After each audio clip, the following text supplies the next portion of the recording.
Hello, everyone, and welcome to the Fighting the Good Fight podcast, the show that highlights the good, the bad, and the ugly truths of the education system in America from my own personal experiences.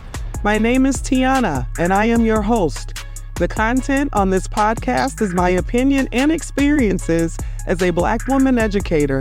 If you would like to learn more about this podcast and content related to it, be sure to subscribe to my YouTube channel, Spotify, or Apple Podcasts, Fighting the Good Fight 45, and visit the websites in the description box below to learn more. In today's episode titled, The Making of a Black Woman Leader in Education, I am going to explore how and why I became a leader in education and whether or not I feel I am achieving the mission I set out to achieve. At the end of the episode, I will leave you with words of encouragement to continue fighting the good fight, so be sure to listen all the way till the end. Let's go! It was the fall of 2003 when I accepted a teaching position at a school district. I was excited and nervous to have my own classroom. When I originally went to college in 1996, I thought I wanted to major in sports management, but soon found out that it was no longer an interest. My mother was an educator, and she strongly encouraged me to consider a career in education. I trusted my mother and knew that education was a field one could be successful in because I grew up watching her interact with students and have a significant impact on their lives. I recall moments of children clinging to my mother, hugging her and calling her mom. I always noticed that students and staff had a fond respect for her and her ability to impact children. It was witnessing these interactions, listening to the encouraging words from my mother, and being reminded that you get your summers off that led me to major in education.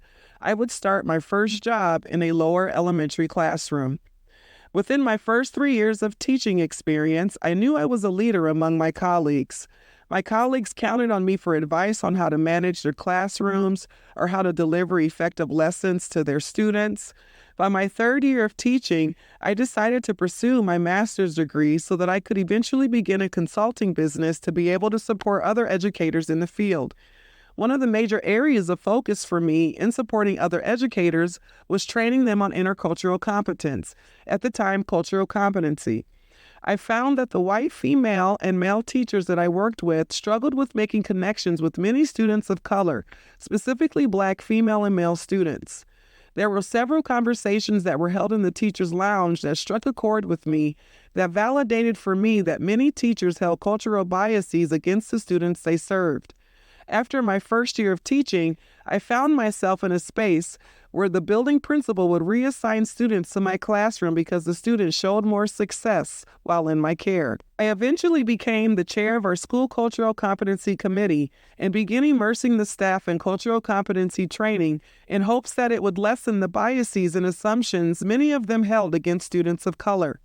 Eventually, though, I began to receive pushback from my building principal about the cultural competency efforts. My principal knew that Black male students were underperforming in our school, but the approaches to this problem that the committee wanted to explore were not supported by the principal's office. I eventually earned my master's degree and moved on to another role within the district as instructional coach to continue on my journey of supporting educators navigate diverse classrooms. In my next role as an instructional coach, I witnessed demeaning and oppressive practices being held at the school again. I remember one day in particular, I stormed to the principal's office, visibly shook to report that a teacher was using condescending language towards a room full of Black and under-resourced students. The manner in which this teacher was talking to the students signaled that there was a belief of low expectations for the students. The tone used was demeaning and animalistic. The principal allowed me to vent about my frustrations with this teacher, agreed that what I was witnessing was not right, but at the end of it all, the principal did absolutely nothing to protect the students. Not even a follow-up conversation with the teacher took place, and the teacher continued behaving in the same way towards the students for the remainder of the school year. I was frustrated, hurt, and disappointed, and made the decision that I would pursue educational leadership, administration, as I wanted to provide students with a leader that would fight against the barriers that institutionalized racism presents in the classroom and school experience. I also made the decision to remain in that particular classroom for all of that school year to protect the students from the teachers' low expectations of them to the best of my ability. In my new role as assistant principal, I thought I had made it. I thought I would finally be able to be in control of the trajectory of school culture within my new building. Well, I was slapped in the face when I discovered that the building principal I worked for was more oppressive than any of my previous experiences. Although the principal and I were successful at turning around a failing school, the approaches this leader took were unsuited of a leader of an oppressed community. The principal was demeaning and lacked empathy for staff, students, and families, and put limited efforts into truly restoring an already oppressed community. Many of the approaches the principal took were extremely punitive, and they continue to embrace the disparities and disproportionalities that persist in education. I recall vividly trying to protect a student from being recommended for expulsion because of an incident that took place. This specific child was finally on a turnaround path after intentional efforts being made by myself and one of the student's classroom teachers.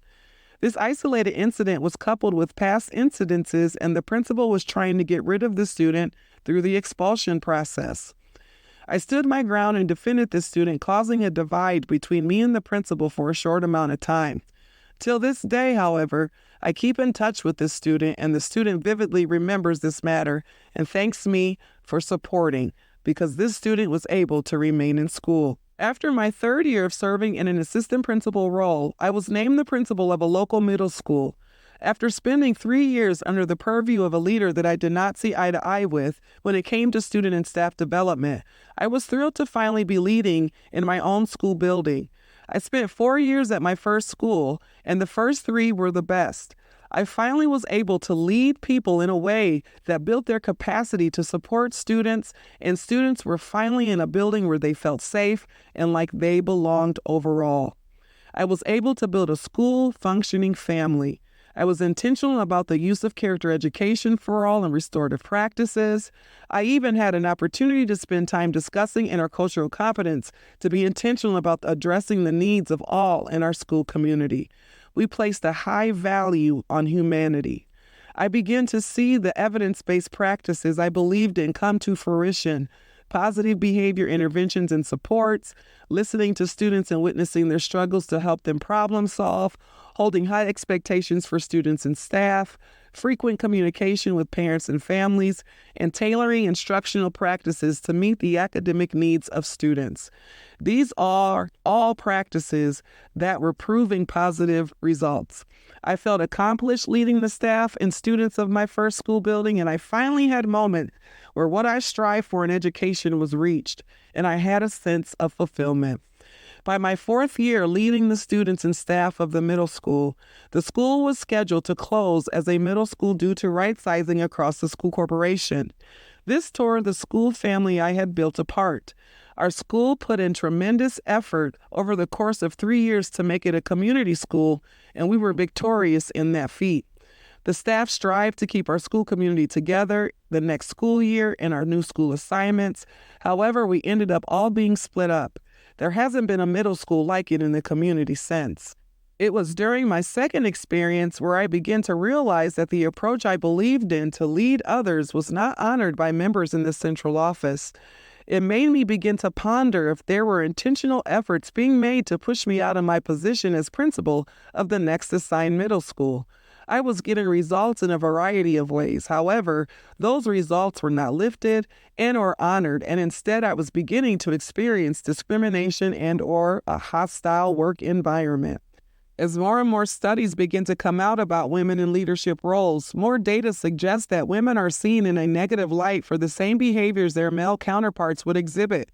McKinsey reports in its article titled Women in the Workplace 2022, Many women experience bias not only because of their gender, but also because of their race, sexual orientation, a disability, or other aspects of their identity. And the compounded discrimination can be much greater than the sum of its parts. I, too, originally set out on my educational journey to impact the lives of those being oppressed, only to face the same oppressive behaviors as many students faced at school. I was beginning to face them in the workplace. The data that is shared in the McKinsey report titled Women in the Workplace 2022 is still present today. While all women are more likely than men to face microaggressions that undermine them professionally, such as being interrupted and having their judgment questioned, women of color often experience these microaggressions at a higher rate, and women of color are much more likely than white women to face disrespectful and othering microaggressions that reinforce harmful stereotypes or cast them as outsiders. Yet this has been my experience, and the experience is so many others, as the article puts it. There are several Black women ready to take on the challenges of the education system and so many other institutions in an effort to bring value, but we are faced with barriers of discrimination and alienation. Many Black women are not able to see their dreams to full realization because they are not accepted in their entirety by those in power at the workplace and are not given supportive spaces to be creative and lead. When I stepped into the classroom, I realized that students deserve the best, and parents should be able to trust us with their children. My mission is to provide that to our clients and our customers on a daily basis. When I became an educational leader, my mission was to hold staff accountable to high expectations so that they can impact the lives of students in a positive way. I have set out to provide the best school experience for staff and students. Through my experience, however, the more and more I advance, the more difficult it becomes to provide an exceptional school environment for staff and students, as I am not seen, heard, or understood as a Black woman leader. So let me leave you with this, my beautiful women in leadership across all sectors that are determined, pure, resilient, authentic, and caring. Take time for you. If you don't feel supported, it's okay to pause and regroup to face another day in the vicarious traumatic experience you may be facing on a daily basis. Know your worth and press forward on a path that you are satisfied with. Our communities benefit from us showing up in our whole selves. Black women are influencers in many aspects of society. Never forget that you are valued and worthy of the utmost respect and care. Until next time, thank you to the listening audience for checking out the Fighting the Good Fight podcast, and tune into our next episode, my experience with being treated as an imposter, the opposite of imposter syndrome. If you have a story you'd like to share about the adversities you have faced, please feel free to drop a comment below or